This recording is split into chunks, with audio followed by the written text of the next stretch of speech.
Interesting. I put that in the wrong place. How are you doing? Hey, everybody. How the heck are you doing this fine day? Steve Dotto here. Why is that going? Oh, I put it in the wrong. I uploaded. I had a graphic to load in, but I loaded it as a logo, which is like the thing. Instead of I was going to have this slate up. It was user error. How are you doing, April? I'm good. How are you? Happy Friday. Happy Friday to you as well. It is a good day as it's the end of the week. It was a busy week. It was a busy week. It was a difficult week for many. Our hearts are out to everybody who experienced challenges this week, and I hope next week is better. He experienced challenges this week. He tore his ACL, and is going to need surgery again. Such a bummer. Yeah, it's not good. It's not good. Here's the biggest challenge with your dog needing surgery right after the epidemic is I want him to be groomed before. I want him to have his hair cut down really short because he's not going to be able to have a bath for a while. And the groomers are booked like through to the end of the month. You can't get him in anywhere.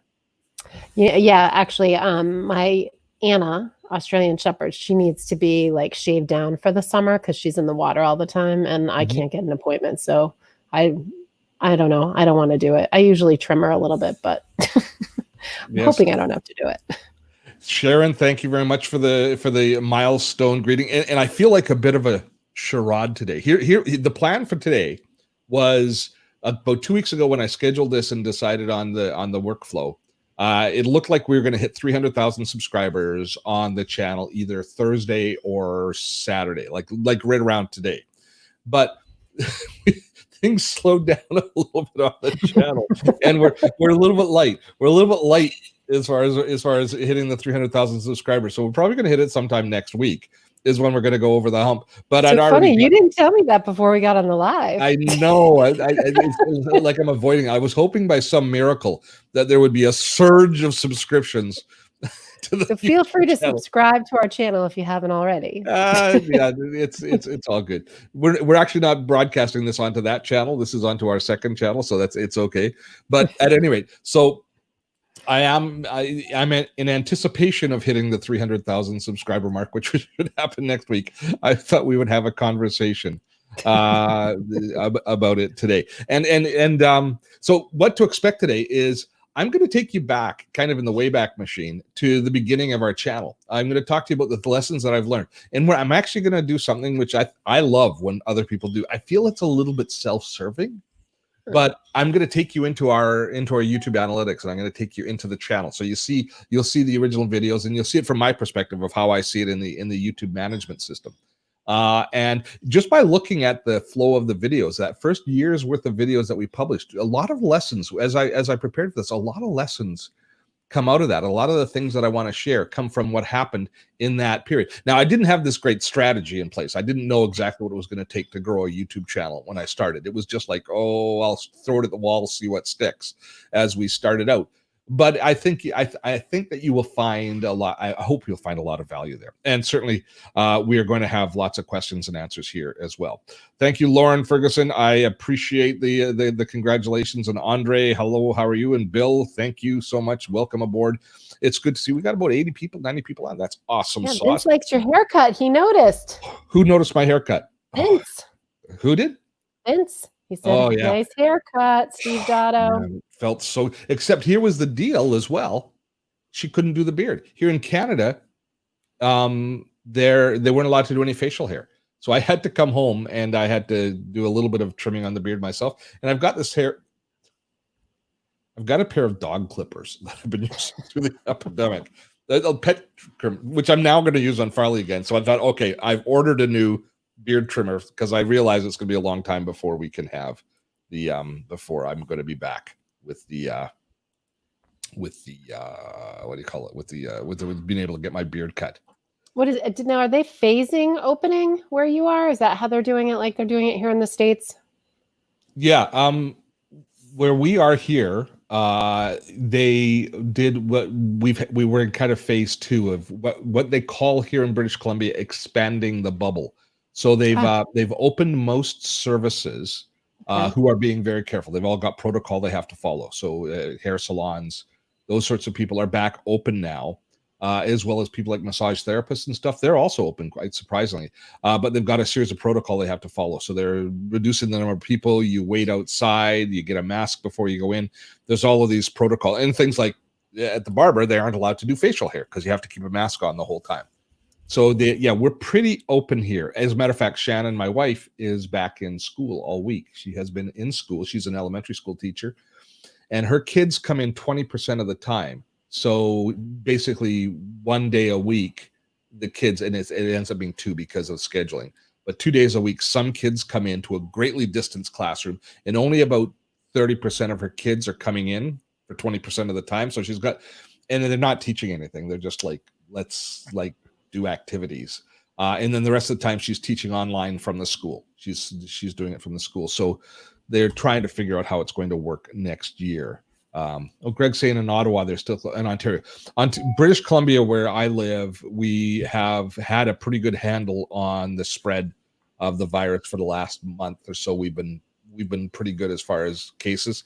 In Ontario, where Greg is, they're still getting a lot more new cases on a daily basis. And Quebec and Canada is the worst. But that's what that's the story here. That's got it. Our hair salons just opened up this week, but they probably can't do facial hair either, though. So I think there's limited like nail salons and all of that. Massage therapists, I think, can open up like the end of the month, June 20th or something. So good. Yeah. It's for me. I don't know why hair cutting was so important, but it was just like as she ran them through, it was cathartic. It was almost, it lifted my spirits a little bit. I have to say, it really did. Just to have, there was your hair should not be tied that closely. At least as a guy, your hair no, but you know what? I think it's your person, right? There's certain things, like it's kind of like if you get a new outfit, or it's self-care, makes you feel good, right? There's Francesco. Well done, 300,000. Followed for almost 10 years now. Francesco, deserves many congratulations himself. Francesco, of course, is our go-to person for all things Notion and one of the real productivity experts. And also, way more important, a new dad. Yay! Yeah, congratulations on the birth of your child, Francesco. He and his lovely wife are now raising the next generation of productivity experts for the world. Sleepless for a very long time too. Arnie from Helsinki. Hello, Arnie. How the heck are you? I was supposed to be flying through. Oh no, not Finland. I was supposed to fly through Iceland. I got them confused. A little Nordic dyslexia there. All right. So the topic today is the lessons that I've learned in growing the YouTube channel to 300,000 subscribers, and if you follow any YouTube specialists, if you're following any of the people that I follow, there's a set of criteria, which is like a game plan that you can follow chapter and verse that really pretty much tells you what it takes to grow a YouTube channel. There aren't a lot of surprises in YouTube space. Here's one of the beauties of dealing with YouTube as opposed to growing other types of channels, say growing a channel on Facebook or on Instagram or other things. The algorithm in YouTube is not a feed-based platform. This is so important. Facebook, Instagram, LinkedIn, these are all feed-based content as far as the content delivery. In other words, the algorithm has to decide what content it's going to put before you because there's a limited amount of space and you scroll through. Now, YouTube does have a little bit of a feed-based scenario when you go to your YouTube homepage, which most people don't usually start. Most people don't type in youtube.com and then view all of the videos that they're looking at. Instead, they search. They go to YouTube and they search. So YouTube there's far more intent to going to a video on YouTube. And the people who you subscribe to pretty much, there is the same issue, I guess, that you have in Facebook with the feed-based. But when you go to your YouTube homepage, excuse me, you've got usually 16 videos or 18 videos on the page to choose from. So things like the thumbnail image that you have up is really going to have a lot of impact on what you're going to watch. And you're going there to watch videos. So there's a whole bunch of benefits, I think, to YouTube. And I love working. I just love working. And YouTube's algorithm doesn't seem to have as many subtle goals as, say, Facebook's does. YouTube wants something really simple from you. They want a good title so that they know what you're going to be delivering. They know what to promote, and they want the content to be on point. And if people watch the video for any length and get what they're looking for, YouTube's happy, because at the end of the day, and I've said this many times, anybody that's followed me a long time knows that this is the case. YouTube is not a broadcast platform. It's a search engine. It is a search engine. Your journey in YouTube starts with search. So I did a little bit of searching, and I went back, and I'm going to screen share with you right now. Let's go back in the Wayback Machine. Join me in the Wayback Machine as we go back to. People are going to love this, though. He showed this to me. It's awesome. Oh, sorry. I'm sharing the wrong screen. Just a minute. I got to share the other screen. Sorry. My bad. I got to share. I had the wrong tab up. I have to share this tab. Oh, no, it isn't. What in the world is going on? It's this one. Can you see it? Is it? Let me go back and see. No, I still see the other screen. Wrong screen. Nice amount of views up, though, in the past 28 days. Oh, I don't know where Steve went. I'm such an idiot. Just don't even do not judge me by my switching ability right now. It's Friday. It's been a busy week. We'll give. Why is that one always coming up? I'm going to close that. I'm just going to close that one. Yeah. Good idea. All right. Is anybody still on? We've lost everybody. We've lost everybody. No, everyone's waiting in anticipation. That's the one. Okay. Suspense. There it is. Yay. This is the YouTube studio. And if I go back to, I thought my very first video was this one right here, which is a Rogers One Number video that I did for a product called Rogers One Number, surprisingly, back on April the 30th, 2012. But when I actually looked at it, I actually recorded another video a couple of days before on April the 26th. And this was my very, very first video that I ever recorded on YouTube. And let's just have a look. You want origin stories? You want to see just how bad things were? Oh, did I? Not sure. I didn't share with you let's do it this way here. Let me just go back. And let's do it this way here. I got it because I recorded it and I put it in so it'll play better. So here, watch this. So let's just watch a few minutes of the video right now. You ready? Here we go. Steve Dotto here. Now, a lot of people are thinking about disengaging from the whole Facebook world, at least for a period of time. They're a little bit concerned about the amount of time they're spending, or they're concerned about privacy. They're concerned about a whole bunch of different things. But basically, they want to step away. But they're not willing to delete their account and say, I'm getting rid of everything, because you might want to come back. And typically speaking, if you've been on Facebook for any period of time, you've built up quite a volume of data within your Facebook account. You've got friends, you've got pictures, you've got... Okay. Isn't that horrible? Okay. Oh my gosh, that's hysterical. Blast from the past. But the one thing that I will tell you is, where's your lighting? Oh yeah, I know. I knew nothing. And the audio was super low because I hadn't figured out how to set up my audio properly. The lighting was terrible. I was using the webcam that was built into the computer. I think the background was like this pukey mustard yellow background that I had, and it was terrible. And it's also standard definition. It's a lower definition file, which is why everything looked so grainy. So let's say we had a ways to go, but here was what was good. When I watched it, my content was on point. I was relaxed. My delivery was good. If you watch it on a little bit through, I was slightly humorous at times in it. I questioned the validity or the wisdom of Facebook and doing some different things. So the content was still me, and that was good.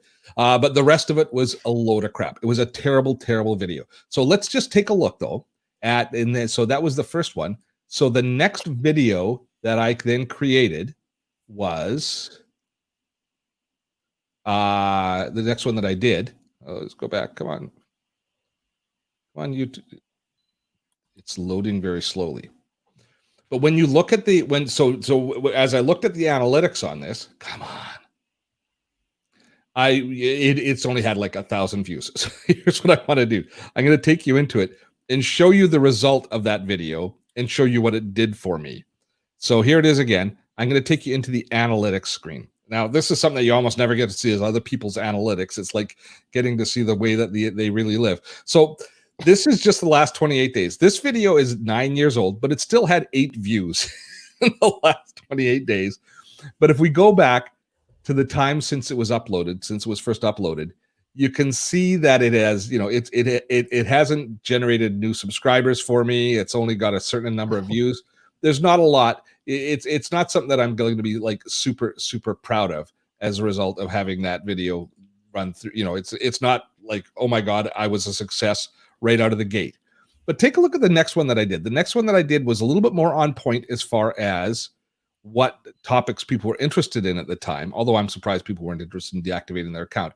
But I did this one on a local service. So this was on Rogers One Number. And this was back in the day when I thought, because my television show was on for so long in Canada, that most of our viewers would be Canadian. And so I was going to create Canadian-centric content. And this was on a Canadian carrier, Rogers Telephony, their mobility service. And this is a video that I did on their service and on a feature that you could install in your computer that would allow you to do things on your computer. And now this one has had 7 views in the last, I don't know how many days, the last 28 days. But if we look at it kind of over its lifetime, it's had 6,000 views, which is far better. And it's actually generated, what was it? It's generated, that's not updated. Why is that? Advanced mode since, it's not showing me what I was looking for. Okay, but at any rate, it did okay. It's done a little bit better, but that was what I considered to be the very first video. So here's lesson number 1 as we go through it. I started right from the beginning to consistently publish. When I look at the dates, from that point on, I was publishing pretty much at least 1 video a week. And I did that we pretty much continued on that vein for most of our career since then. So we published consistently. If I had this to do all over again, I would get even more religious and more dedicated to publishing on certain days at certain times and keeping up with that routine come hell or high water. That's one of the biggest values that you can do. And every YouTube creator will tell you that consistency is tremendously important. But if we look at the numbers, we look at the raw numbers, 6,000 people that viewed this video on Dropbox, file sharing, that seems like it would be a good topic, does it not? Only 800 views on it. Twitter basics, very basics, only 1,600 views. And I look through these first videos. What do you notice about these videos right away? Just out of curiosity. This. I didn't do thumbnail images. I just let YouTube grab a screen capture from it and use those. I didn't realize at this point the value of how important visual search was going to be in people choosing the video until the introduction to Evernote. This is the very first video that I ever did a thumbnail, and there's my very first thumbnail image. And look, it's a terrible thumbnail image. The PNG file, I didn't even cut the white out of the edge of the Evernote logo over top of my black jacket. It's just brutal. But 47,000 views. The video before, 9,000. That video has 47,000 views. This is over the lifetime. So this is a long time. This is over 8 years. It's not like this video has been a super rock star, but it did far better. If we go into the analytics, this will blow you away. It still has had 86 views in the last 28 days.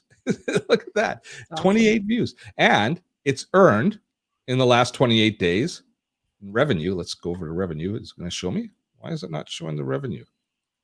It's interesting that the revenue numbers aren't coming up right now. There we go. I'm going to go back. You know what I love about this, Steve, and you mentioned earlier that you weren't proud of that video, but you should be proud of that video because it got you started in really creating video and serving your community. Like you were already doing screencasting back then, right? Yeah, well, that was the beginning of doing screencasting. Yeah, that was what I was testing when I started it. Yeah, exactly.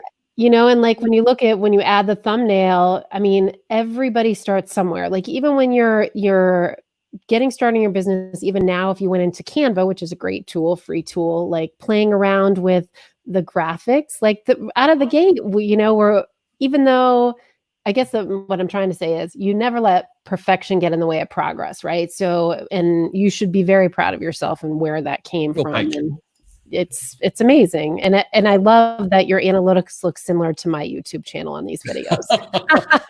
Well, this is the thing, is at the beginning, getting, growing by 100 subscribers or 200 subscribers a month was huge. As Right. far as I was concerned, it took a long time to kind of to grow the channel and to have some traction. And that is such an important factor, is staying the course and the consistency. And you almost have to put blinders on when you start, certainly when you start a YouTube channel or a podcast, very similar, and the fact that your numbers are not going to blow you away right at the beginning. They aren't going to be anything that you're going to get that excited about at the beginning. It will take time to grow, and we can see that through that first year.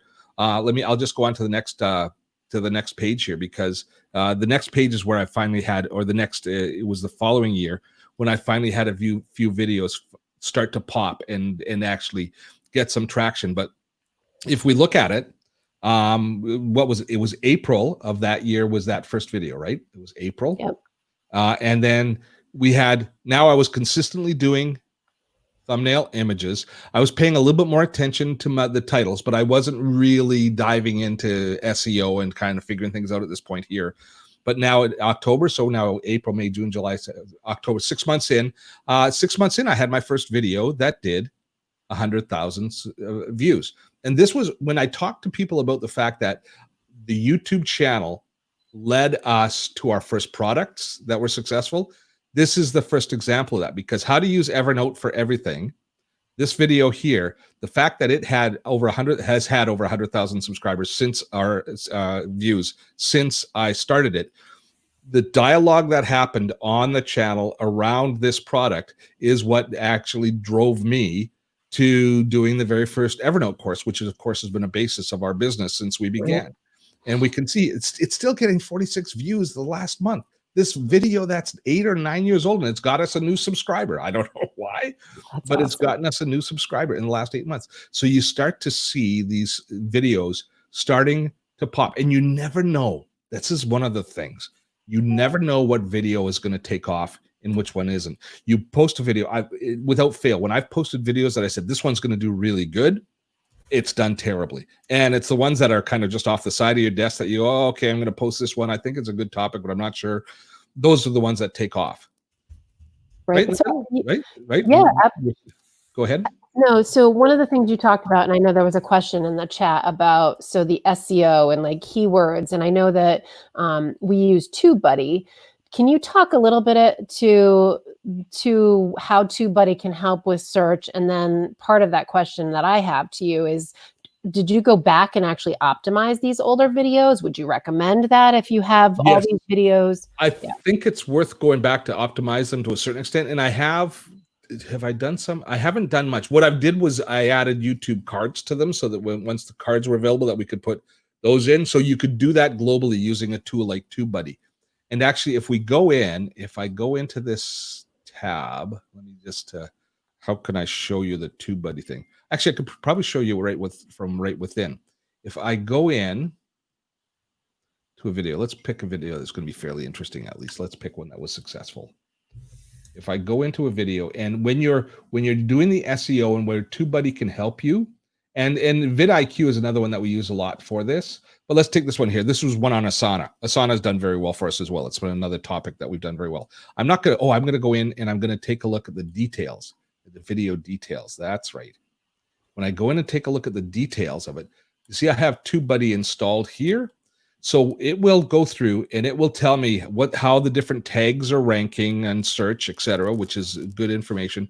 But where I use TubeBuddy is as I am preparing and planning the video, I go into it here and I choose the tool is called the Keyword Explorer. By the way, we do have an affiliate link for TubeBuddy, which we can share if you want. So if I am going to be doing something on, say, using Asana, I might type in, and then it will then go through and it will do some research and it will bring me back both a weighted and an unweighted score of how that video is, kind of how much search is happening and how much search volume and how much competition. So there's a fair bit of competition for using Asana. There is fairly low search volume. Overall, unweighted, this would be, if I didn't have the channel authority that I have, this would be a very poor one. But because our channel authority on Asana is pretty good, it pops up a little bit there. But if we instead changes it to, instead of using Asana, we say change the title, we say Asana tutorial, we take a look, and oh, it likes it better, right? It thinks that that's a better subject. Asana tutorial for teams, and you typically will hit a tipping point, whereas you flesh out the title, you will find a place that it's really maximized. Oh, very good. Just see what's happened there. So that's kind of the way that you work your way through, the way that I work my way through using TubeBuddy specifically. There are other keyword search tools that we use. I do them in Google themselves, and there are other, and as I say, also vidIQ also has these tools that we use to help you determine and optimize what the keywords are going to be. But then it's more art than science at this point here, because you work your way through it, and then you have to integrate that into the title. And that is one thing that I have done a fair bit of, is going back on videos that don't perform well out of the gate that I believe they should. Right now, I don't have a lot of patience. When I post a video that I know is on point, and if it doesn't start out of the gate right away and it doesn't go right away, the first thing I do is I go in and I change the title. And Liz, I ask Liz to help me a lot on that one. Liz, I try and approach the title from some different ways. Let me just bring that banner down, because I don't think we need that right now, because there you'll see more of the screen. I will ask a team member to help me. I'll ask Liz in this particular case, or April. Now you're taking this copywriting course, you probably are going to be help me with the titles. Hopefully. But I will change the title a lot, because the titles make a huge difference. The title and that thumbnail image, those two things combined, make a massive difference on how well a video is going to perform. So there we go. So continuing on, shall I continue on through looking at this, or do we have a question that I should go after, April? Somebody asked what a YouTube card was. I did put a link in the chat. So okay, YouTube cards are when you're watching a video, a little notification will appear in the top for more information. You click on it and a little card drops down, and that's an active link. So you can send people to your website, to a blog post, to a download. You can send them to a variety of different places in the YouTube cards as you go through it. The other thing, as I went through this, that I noticed was I was more consistent than I realized. I think we always feel a little bit guilty as we go along, and we say, you always know the times that you slacked as opposed to the times that you really put the pedal to the metal and really worked hard. But as I went through the first year or two worth of content, I realized that I was nicely consistent. I was consistent in publishing content at least once a week for the first couple of years. Now, on that journey, on the way to 100,000 subscribers, to the first 100,000 subscribers, I stayed pretty consistent with that. Once I passed that, I kind of hit a little bit of a wall. I changed up the quality of the thumbnail image, and I started to brand them slightly differently for different topics that I was talking about. But here we had, if you take a look at the channel at this point here and all of the thumbnail images, it'll tell you exactly what the problem was. I was super consistent early on. We're still just just over a year into it with the same type of content, teaching about browser extensions, teaching about using Gmail in different ways, Grammarly a review, Noodlesoft Hazel. These were all right in the productivity sweet spot, talking about there was never anything outside of the productivity space, Evernote, that sort of stuff, up to here. And at this point here in the entire process, I started, let me just scroll up a little bit more, we're still on point, and all of the thumbnails are consistent. See the consistency? And look at the numbers. The videos were really being well viewed and growing. And at this point here, I know what I'm going to do. I'm going to start talking about growing a YouTube channel. So I started to publish at this point here videos about, and they were more blog-like, but I was going to teach people how to grow their YouTube channel because people were asking me, and hubris took over, and my ego got caught up, and people want to know from me how to grow a YouTube channel. Well, I'm going to start publishing it. So here in this channel that I'd established is a how-to and productivity channel. I suddenly started putting in marketing stuff, and now it's all over the map. I talk about YouTube. I talk about productivity. I talk about YouTube. I talk about productivity. But wait, it's not. If this not bad enough, over the next couple of years, I started to do some other things too. I started to roll in. What did I roll in here? Oh, I started to roll in webinars. I was doing webinars. Now they were this one. A couple of them have done quite well, but they were webinars that I did, and we would add that content as well. And so I was diluting the content in search of success. See, I got caught up in the numbers. I got caught up in people saying, I'm interested in this. You talk about this. And the comments where they were helping me so much at the beginning, they now began to lead me astray because I didn't have a sense of, I think probably what it comes down to is a little bit of imposter syndrome. You go, oh, people like me. I have to keep pleasing them. I have to keep pleasing them. At least maybe that was the dialogue that I was having, just knowing how I work. But it allowed me to get distracted and to start to focus on other things because I wasn't happy with how fast the channel was growing. I wanted to grow faster. I wanted more. I wanted everything. I wanted a massive channel and I wanted lots of subscribers. So I started to throw a whole bunch of different crap at the walls and started to do a whole bunch of different topics. And nothing pulled me up short on this for a couple of years. I got all over the map over the next few years, and to the point where I started to even adding a vlog that I would do, which would be personal stuff, which started to instill the gray matter stuff, the beginning of gray matters before I knew it. But I started to talk about ageism, and I started to talk about people reinventing themselves, and I started to talk about what life was like as a baby boomer living in the digital age. So now it seems so clear, but when you're in the middle of it, it's not so clear. Exactly, Steve, can you tell me what being a baby boomer has to do with using Evernote? Right? We grew the channel on productivity, but then I allowed it to become distracted. Now, through this all, though, it all gets masked by the fact that we were having success. We were growing. I got the silver play button. The silver play button at 100,000 subscribers came right in the middle of me throwing more and more different things on the YouTube channel. And there was nobody to say, Steve, take a step back. Until a YouTube friend of mine did it finally several years later. But that was the thing. So when we tell you the value of niching, when we talk about the value of niching, I've lived through it. If I have one regret on the channel, it's that I didn't stay hyper-focused on one topic. As a matter of fact, even now, we do two topics here on the channel, on the main channel. We do productivity and we do content creation. Sorry, that's my daughter. She, every week we're on at the same time. Let me just do this. I'm on a live stream. Every Friday morning, I do a live stream at this time, honey. Look, everybody's going to say hi to Emma. Don't ask questions. Hi, Emma. What?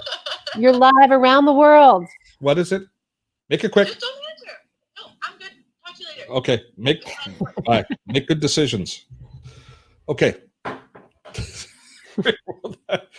I should have muted it. That's again my fault. But where was I? Oh, yeah. Even now, I can't. It's like I birthed these babies. I can't abandon them. So when I love talking about content creation and I love talking about productivity on the channel. So we're still a little bit schizophrenic, but at least more focused now. Pull it together. Sorry, but it's now more focused. It is. This channel that you're watching it on now, if you're watching on YouTube, this is where I split the blog channel into and focused more on the social impact, talking more in it far more. It resonates far more with the baby boomers and with what we're teaching about learning online skills and learning how to be productive and relevant in the digital age. We would have, and here's an example where that discipline comes in. The fact that I'm walking the walk in what I'm teaching and what I'm telling you how important it is to niche down, because we've got, how many people do we have on YouTube right now? we've got watching us on YouTube. We've got 75 of you watching this on the YouTube channel, and 38 or 39 or 40 are watching it on the Facebook channel right now. If I was really concerned about numbers, if we put this on the main channel, on the main YouTube channel, we'd have a couple hundred people watching right now. We'd have far more viewers, but we would be diluting the value of the channel. In the long haul, I think we would be hurting the channel because people would be saying, well, wait a minute, what does he teach here? And so I just believe that niching down and staying on point and on topic is one of the most valuable lessons that I've learned in the growth. And it takes pressure off at the end of the day too, because you just know what your job is. It makes everything easier. Go ahead, April. So if you were to make a recommendation, so somebody's starting out for their YouTube channel, and I mean, clearly consistency is key, but what would you suggest reasonably that somebody would need to do to create content regularly for their YouTube channel? How do you come up with an editorial calendar to consistently create the content? Yeah. So like, is it once a week a video, twice a week should they be doing? Where do they start? I think for most of us that do how-to type content or this sort of stuff, once a week is pretty much the minimum. I will caveat that if you're doing stuff that's way more detailed and way more featured and way richer and has like a lot longer legs, you can do like one every 2 weeks or maybe even one a month if it's like a really creative piece of art. But for the most part, in order to remain relevant in your community's lives, I think between once and twice a week is the optimum. We try now to publish on YouTube twice a week. And that seems to me to be the sweet spot. When it was more, it got to be too busy and we saw a little bit of a dip off. And when it's less, we see a little less engagement as well. So twice a week for us, from my personal experience, but that's something you're going to have to test. But if you can't come up with and do one a week, I would say that you should take a look at figuring out a way to do it once a week, or perhaps it's not that the energy you put into YouTube would be better spent somewhere else. And if you were to think about kind of when you look at, you showed us all those analytics, if you're creating content once a week, getting started, or once a month, what metrics are the best metrics for people to start looking at to see how to kind of help drive their content plan? So like you kind of knew early on that Evernote, people liked Evernote, right? Okay, so there's two different things there. Topics and subjects are one thing, and then the metrics that you look at to give you feedback are another thing. So as far as content goes, I think it's an iterative process with you engaging with your community and being aware of what's happening in the world. I've always said that one of the most important things that I did right from the beginning was I read and replied as many as I could to, but I read every single comment that came on the YouTube channel. And I'm still doing that. Although to be honest, I'm stretched to the breaking point now with the amount of comments that we have. But up to this point, I've read almost every single comment that's appeared on the channel. And so that informs me of what the people want. And that's what led me to Evernote in the first place when we started to publish with Evernote, which gave us our first real success. So it was through those conversations. And I'm a huge fan of Marcus Sheridan, whose book is the simplest form of content marketing on the planet. They ask, you answer. When people ask you questions, that's where your content calendar comes from. You answer the questions that you people have. If you're serving your community, if you're helping them even in small groups at a time, you are going to grow. And more importantly than the growth that you're going to get, you're going to begin to develop, I think, the most important asset that I have online and that anybody wants to build online, and that is trust.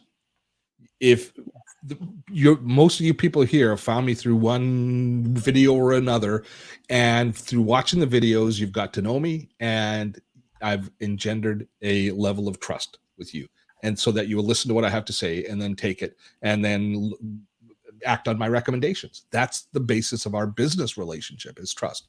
It comes by the fact that I've answered questions for you. I've solved problems for you. I've made your life a little bit better, not just through my good looks and humor, but because I've actually taught you something and helped you past something.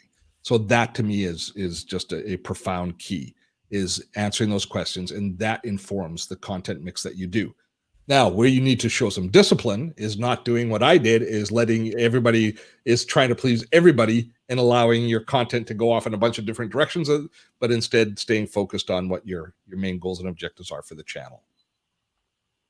I remember when you, well, and I know it's still a goal, but your goal at the beginning of last year was to get to 500, wasn't it 500,000 subscribers in a year? Was it? Yes, I think you had talked to, you had gone to VidCon and talked to Sean Canal, and you came back and you were all fired up that that was the plan. And then the plan changed. Yeah. I mean, you set goals. Yes. And you try. It's the first 100,000 subscribers was the hardest. The next two have come a lot easier, but 500,000 and 1,000,000 are big numbers, and those are vanity statistics. The metrics that are growing, when I look at it from a kind of feeling of success point of view, are how long people watch each video is increasing dramatically on our channel, and our watch time, the amount of time, so the overall watch time, which is one of the most important metrics that YouTube looks for. So those are all doing really well. Getting lots of nice comments here. I don't want to put up all the praise ones. Yeah, no, they've been very nice. I mean, you know what? You've taught a lot of people with your videos and your productivity tips, and so it's been awesome. And I think we actually have answered all of our questions. Yeah, one per week. I think anything less than one per week, as I say, is you got to try and get to that once a week. And for that, systematizing your production becomes huge. So as we were growing back in the day, when all those videos that I was showing you, I did every piece of the production. I researched the video, I recorded the video, I edited the video, I wrote the blog post, I wrote the copy for the video, I did all of the SEO on the video, I uploaded the video, I supported the video by answering all of the questions. It was a complete one-man shop. And even when I expanded the team, when April came on board, she did nothing with the videos. April helped me with the mail list and helped me with the newsletter and helped me with some other things, course content, that sort of stuff. But the videos, have you ever touched one of the videos? Never. Other than to share it on social. Nope, I've never touched. And So, I don't mean to cut you off. So yes, I think one of the things that your videos, when you finally let Liz last year kind of help you with that was like an earthquake moved throughout Dottotech for that to happen. An earthquake move. You guys, you'd think I was the stodgiest old coot in the planet with the way these guys talk about me. Okay. It's true. I recognized the first thing that I did was once I realized that it was unsustainable and that I was holding myself back. At the end of the day, it's important to know every step of the way. And the fact that I did it so long meant I had an intimate understanding of how the YouTube mechanisms worked and what it would take to build videos that were successful. But I also recognized that I was not the best person to be doing that. So we hired Liz, and Liz started to work on and so as soon as Liz came on board, the quality of our videos improved because she was a video editor and she started to do things within the video that were better. But it was the process of working with Liz and myself now that we started to systematize the production, where we put it into a now we are using CoSchedule, but in the day we were using Asana. We were starting to put a schedule together for how they were produced. And we also had within the videos themselves, and this is so important, within each video, there's a format. I follow the format for every video. I don't create if you watch all of our videos, they all have the exact same pieces. I have the cold introduction where I talk about the topic. We have the little bumper that goes to that's our little brand identifier. I come back and I create context in the next section where I say, this is why this is important. This is what we're going to be talking about. Bumper, this is why it's important. Demo. At the end of the demo, call to action. Please do something. And so there's these 4 modules in every single video. Sometimes there's little extra pieces thrown in here and there because of the content, but every video has those 4 elements. And as I'm building the video, I know exactly where I am in the process. It's not art, it's production work, coming through the content, doing it over and over again. That is so essential to have a format that you follow time after time. In our format, you guys know already, it even comes down to the things I say. I don't struggle with how to start every video because it all starts with Steve Dotto here. How the heck you doing this fine day? Why do I do that? Not because it's such a great thing to say. It's become a little bit quiche. People like it. but because it gets me into it and it gets me started without having to worry about what I'm saying. Why do I end every single video with have fun storming the castle? Because I love Billy Crystal and the Princess Bride, and there's a certain subtle message to it. But more importantly, it gets me out every time. If once I get to that line, I know I'm done. So it puts bookends. And once those two pieces are built of any video, the rest is just filling in the blanks. So those things have helped immensely. So over time, Liz has taken over more and more of the production and instilled more and more quality in each step of the way as she's added value to it. And that's kind of a nice growth process. Yep, she definitely has whipped you into shape. So now that we're at the stage that we're at now, where the channel is actually quite profitable as far as advertising revenue, even just revenue straight coming from the channel, what's the next thing that we're going to do? So I've kind of talked about the lessons that I've learned up to now. And so with a few minutes to go, I'll share with you how I'm going to improve, because it's a moving target. We have to keep improving as we go along. So the next thing that we're doing here at Dottotech is we're bringing on somebody to help me in the research side. So I've always built the videos based on the comments and my own research. Comments that people tell me what they want, my own stuff that I'm doing, which creates kind of an interest in me and a passion for me about telling the story that we're going to tell. And so it's been very hit or miss. Some videos do exceptionally well, some don't do so well, but there hasn't been a lot of science behind it. Once I've decided on a topic, there's a certain amount of science that goes into me trying to find the right keywords to make them rank well in search, to make each video as optimized as possible. But what we're doing now is we're taking it a step earlier. So in our decision-making process for creating a video, rather than, well, for example, we're going to be doing a video coming up on LastPass, on the password management tool. I've had it on my list for a while, but I haven't done the video on LastPass because I'm torn. I don't know whether I should be talking about LastPass for families and how it kind of works overall in a family, or whether I should be talking about just a feature set of LastPass, or whether I should be talking about LastPass as a security thing, saying, darn it all, if you aren't using a password protection tool, you are risking life and limb in your family's future, and the entire world might collapse because you're not using it. So I've got these three different ideas of telling the LastPass story, and I'm torn. I don't know which one's right. Maybe none of them. But I don't know which one is right that will resonate, but I don't know which one will succeed the most when we post. I have a great question for you. I got to finish this.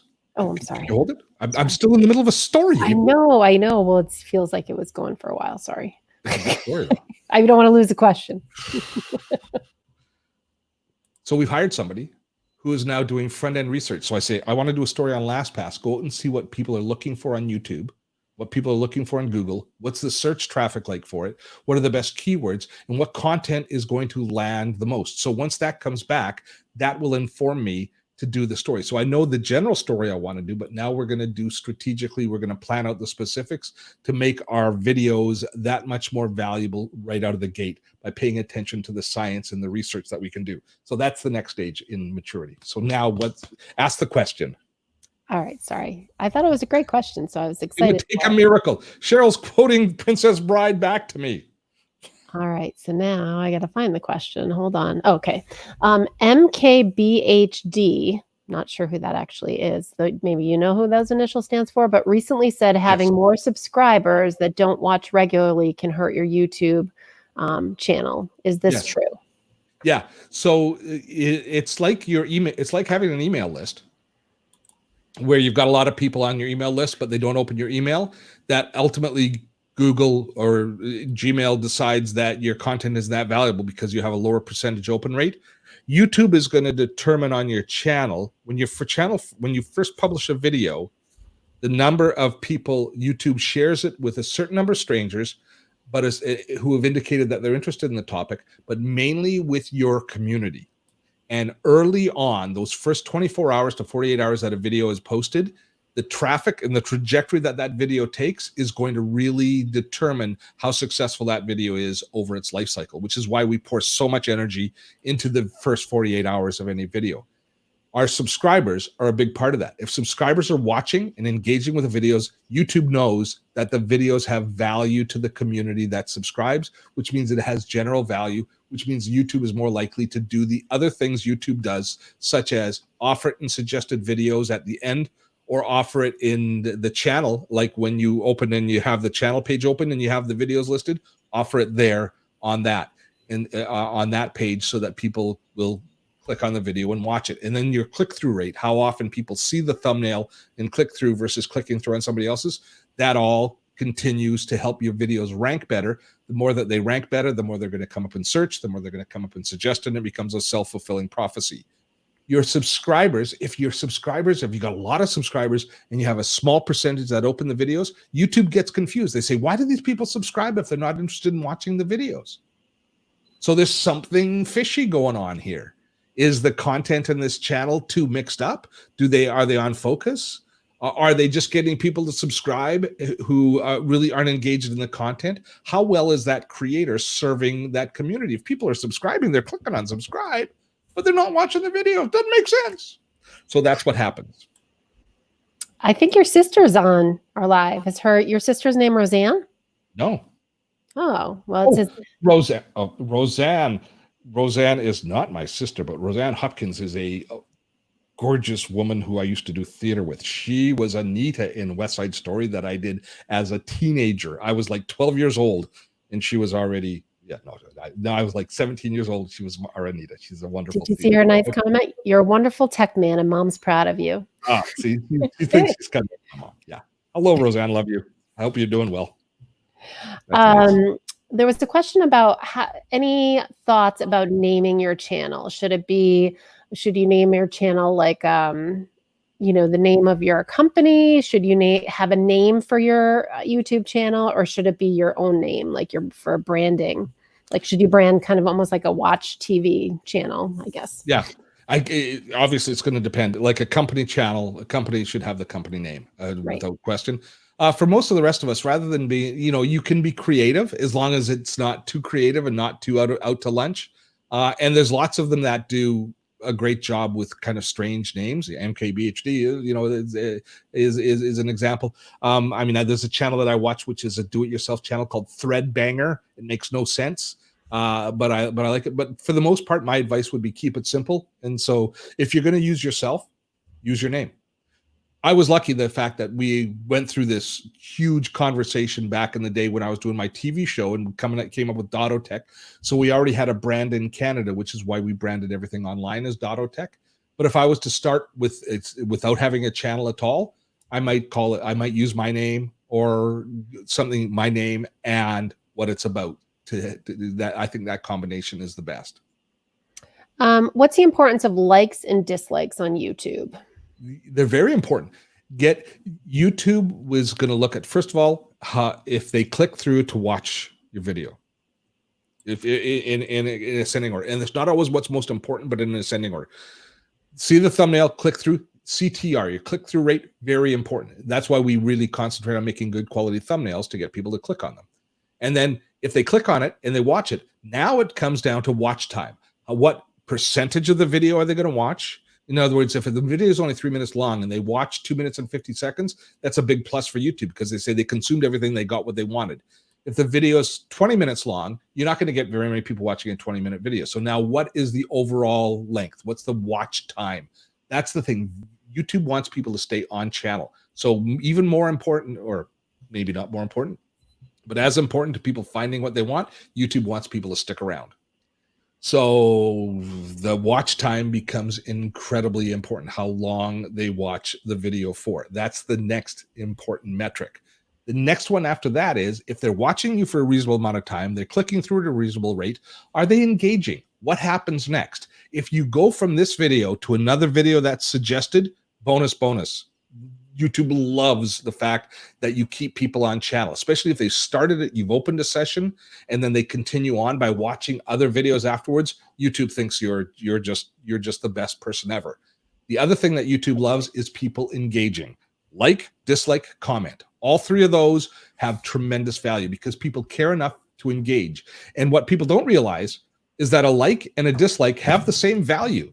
YouTube just wants you engaged. They don't care if you agree or disagree, like or don't like. They just want to cause a reaction and to keep you engaged. So all the people that, every video I post, it gets to, like, as soon as it gets posted, I don't know who's out there, it gets a dislike. It doesn't matter. Somebody dislikes it. And I just want to thank that person from the bottom of my heart, because every time they do it, YouTube goes, oh, somebody's interested. Oh, that's good for Steve. Uh, Do it. maybe it's a bot.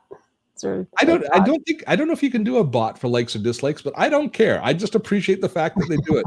And I mean, my percentage, my like versus dislike percentage is like ridiculous. It's 97.5 or 98% likes versus dislikes on YouTube, but I'll take either one. I'm happy with either one. So, is there a good time of day to post videos? both TubeBuddy and vidIQ will tell you the optimum time per day. I think that's a bit of a self-fulfilling prophecy. Most of us do it first thing in the morning. So I post my videos at like 6 a.m. local or 5 a.m. local. Oh, I gotta quick shout out. The music's so important to me. The music for that I have is the original theme song was composed by a guy named Hal Beckett, who composed it for the TV show. But in my last house, my neighbor was a guy called Guitar Marty, who taught all of the kids in the neighborhood, including my daughter, to play guitar. Now, sadly, he passed away a few years ago. He had ALS. But he, as a gift for me one day, took my theme, sent me the theme song that he had recorded, which is the one that we use to this day. So that was Guitar Marty that did that. It's a story. Guitar Marty, I love it. I love it. He was awesome. Let's see. Someone on YouTube is asking, how much of a concern is the length of each video? That's a lot. YouTube creators spend a lot of time talking about the optimal length of the video, and YouTube likes longer videos now, as does Facebook. They want people sticking around, and consequently, people are finding ways to. A lot of YouTube creators you will see are saying, "Stick around to the end of the video when I'm going to be giving you the most valuable piece of content." So a lot of YouTube creators are artificially manipulating you so you stay on point. That flies in the face of my philosophy, kind of my moral fiber. I think that we have to respect each other's time, and I don't want to manipulate you into watching something that you don't want. I add some humor. I make my videos longer than they should be anyways, because I like to have a little bit of a relationship with you as I chat, and occasionally I get criticism for that. But making sure that you deliver the right value of content is the most important thing. So a video should be exactly as long as the video should be. Whatever it takes you to deliver that content is right. And YouTube will figure it out. If you make a whole bunch of incredibly valuable videos that are 2.5 minutes long, and you take that content and you stretch it to 7.5 minutes and deliver the same value of content, you might have your channel grow more as a result of it being 7.5 minutes long. But how are you going to feel about that, knowing that you're stealing 5 minutes of time from people every single time you post a video? So I think that for us, if we just put blinders on, make the best quality content we can, put the mechanisms in that allow it to grow, serve the algorithm where we can, but mainly serve our community, that we're going to be farther ahead. Ken's asking, is there any resources for finding support members for your creation team? Would you choose technical ability or their job over familiarity with your content and niche? So with every person who's come on with our team, they've come on because I've gotten to know them through something else. April, I met at Social Media Marketing World. Liz was recommended to us for a little project by somebody else as they've come on. But they've had the ability. We haven't trained them. I haven't trained them. I've taught them my way of working, or we've collaborated on figuring out our own way of working. But I look for the skill set coming in. And as a creator, some creators want control over the entire creative process and think that they have the best vision. That's fine. From doing television for all the years I had, I knew that my skill was conveying information, and I trusted my directors and my producers and my writers to help me craft that content as best as I could. And I realized that I work best as a member of a team. So where I have other artistic and creative input. So that's the relationship that I end up with Liz. And so Liz, I trust her. I trust her eyes and I trust her input into the video. I'll still make the final decision, but 99% of the time when she suggests something, we do it and it makes everything better. So look for the skill set coming in. And then they have to work with you. They have to fit with you. Because we're distributed, there has to be a lot of trust as you're hiring people. John on YouTube's asking, Good or bad idea, periodically flash a thank you for liking this video text reminder on your video.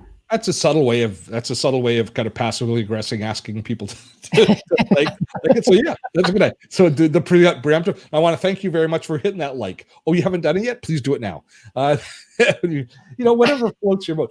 We hired a YouTube consultant who for the longest time wanted me to follow this format. And you'll see if you watch some of our old videos, there was a time when I would go on the video and I would say, at Dottotech, we make technology easy so you can do more. And you'll see a lot of video creators that do that. They do their elevator pitch mission statement right off the top. And so, you know, at so-and-so, we help you optimize your things and maximize your other things. It didn't feel right. I did it for a while and it didn't feel, and because a part of that was the next part of the pitch is, and I want you to subscribe and like this video right now. And I'd ask you to do that before you even saw whether or not my stuff was good or not. And I didn't like that. So I said, screw it. I'm going to put it at the very end. People who watch me to the very end, they're the ones that are most valuable. They subscribe. I'll do it that way. And I'll take less growth, but feel better about the content. So that's going to be a decision you're going to make. You can always socially engineer your videos to get your audience to do what you want. But is that where you want to spend your equity with your community? That's my question. So for vanity metrics, basically. So that's how we do it. Somebody actually had a great question. Nice to see you. Webinar Wednesday. So when we post the webinar replay on YouTube, are we getting any SEO value from that? Like, because clearly the video goes away and it goes to an unlisted format on YouTube. We don't do it anymore. And as a matter of fact, I never posted the Webinar Wednesday replay on the main channel. I always posted it on the B channel because I didn't know how it fit. So yeah, we don't do that. And now we don't even post it from YouTube anymore. We just use the replay that comes from the webinar package. That was one of the big decisions. That was when I was talking about the mistakes I made. For a period of time when I was getting a little bit overwhelmed, I was just posting webinar replays on YouTube, thinking that would be the way to go because it was easy to repurpose content, and YouTube seemed to be a good dumping ground. And that is always a mistake. I think it's always a mistake not to purpose build content for the platform that you're delivering on. It's one thing to take snippets and repurpose them into the feed-based, into Instagram or Facebook or Twitter. But to create compelling content for, say, a webinar, and then just take that and just drop it on YouTube saying, here, YouTube audience, you'll like this because I worked hard on it over here. I don't think that works. It doesn't respect your audience in both locations. If the message is good enough that you create a video, a webinar for it, do a custom video for YouTube for it. All right. I think we are, you've answered. Top of the hour. This has gone fast. It's gone way faster than I thought it would go. I thought I'd be struggling for things to say. Thanks, everybody. Next week on Webinar Wednesday, for those of us in the gray zone, we are going to be talking about the new retirement. We've got Winton Churchill on, who's written the book about the new retirement. We're going to be primarily talking about the gig economy, which is when we basically don't build an entire online business for ourselves, which we spend so much time talking about here on the Gray Matters. But instead, this is about if you've retired or you're looking to make some money, but you're looking to kind of work for other people. You're looking to get to build your money through the gig economy, through trading dollars for hours, doing something online. And using the online economy for that. So Winton has taught many, many people how to do this because his big thing is teaching people how to retire abroad and still make a little bit of extra money, but enjoy. So they teach a lot of the other skills about what it takes to retire abroad and deal with your tax situation, deal with safety, and deal with healthcare and all those sorts of things abroad. So that's what his group does, but he's going to be talking specifically about building about what opportunities are there for the gig economy and how you optimize that. Does that sound good? Sounds great. Thank you so much, everybody. The chat's been amazing. Lots of conversation. Yes, thank you so much for that, and thanks for all the congratulations.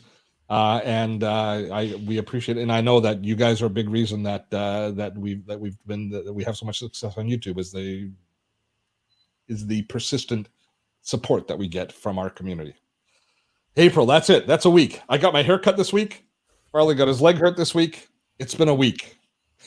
It has been a week. Thank you so much, everybody. Have a great weekend. Thanks. Okay, next week we're going to do App Friday again. We're going to be looking at apps. Yes. So we'll see you then. Till next time. Thanks, April. Bye, guys. Have Happy fun storming the weekend. castle.